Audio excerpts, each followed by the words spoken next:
بسم اللہ الرحمن الرحیم۔ السلام علیکم ناظرین،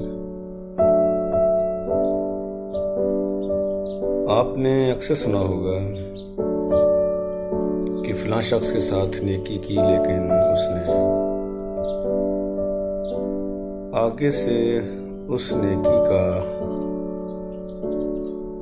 ویسا رسپانس نہیں دیا۔ اور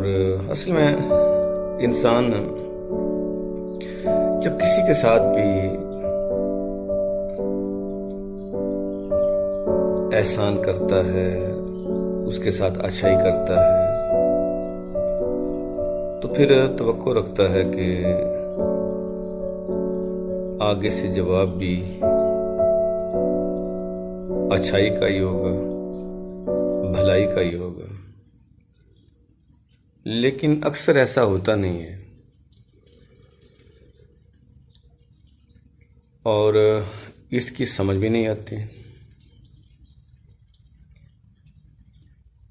حضرت علی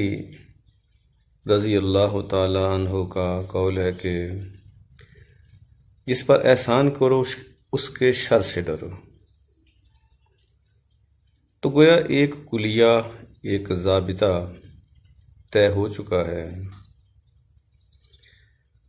اور حضرت علی رضی اللہ تعالی عنہ کا مقام و مرتبہ بھی ہم کو پتہ ہے کہ آپ کی حیثیت ہمارے مذہب میں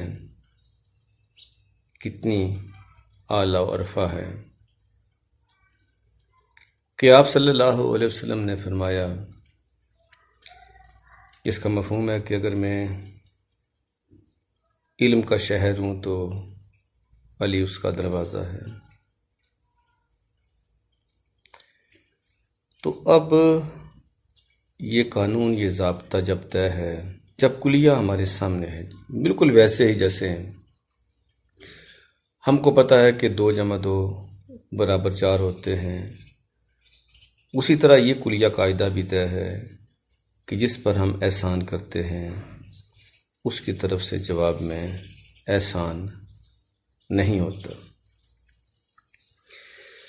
میں نے اپنے ایک دوست سے پوچھا کہ اس کی وجہ کیا ہو سکتی ہے، تو انہوں نے کہا کہ ہمارے اساتذہ کہا کرتے تھے کہ اصل میں جب آپ کسی کے ساتھ احسان کرتے ہیں تو اس کے اندر ایک احساس تفاخر پیدا ہو جاتا ہے۔ وہ سمجھتا ہے کہ مجھ میں کوئی خاص بات ہے کہ جس کی وجہ سے میری اتنی پذیرائی ہوتی ہے، میرا اتنا خیال رکھا جاتا ہے۔ تو گویا وہ احساس تفاخر یا احساس تکبر اس شخص کو نرگسیت کا شکار کر دیتا ہے، دوسرے اس کو زیادہ اہم دکھائی نہیں دیتے،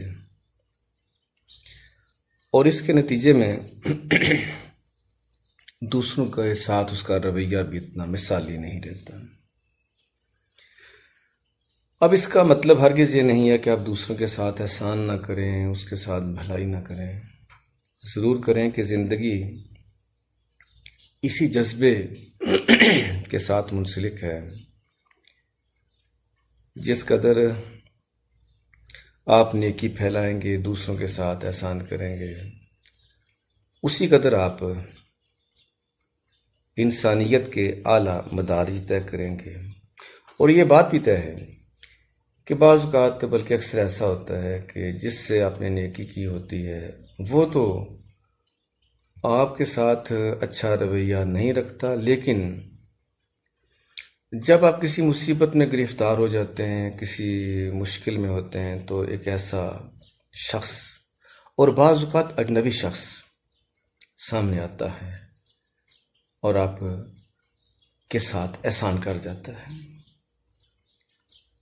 گویا یہ ایک ایسا سلسلہ ہے کہ جو ہماری فہم و فراست سے بالاتر ہے۔ ہمیں بہرحال کوشش یہ کرنی چاہیے کہ ہم دوسروں کے احسانات کا بدلہ احسان سے چکائیں، اس لیے کہ فارسی کی ایک حکایت ہے کہ اس کائنات میں تمام داناؤں کا یا عقل مندوں کا یہ فیصلہ ہے کہ کائنات کی بدترین مخلوق کتا ہے، مگر ناشکرہ انسان کتے سے بھی بدتر ہے۔ اس کے ساتھ اگلی ویڈیو تک ڈاکٹر آصف حمید کو اجازت دیجیے،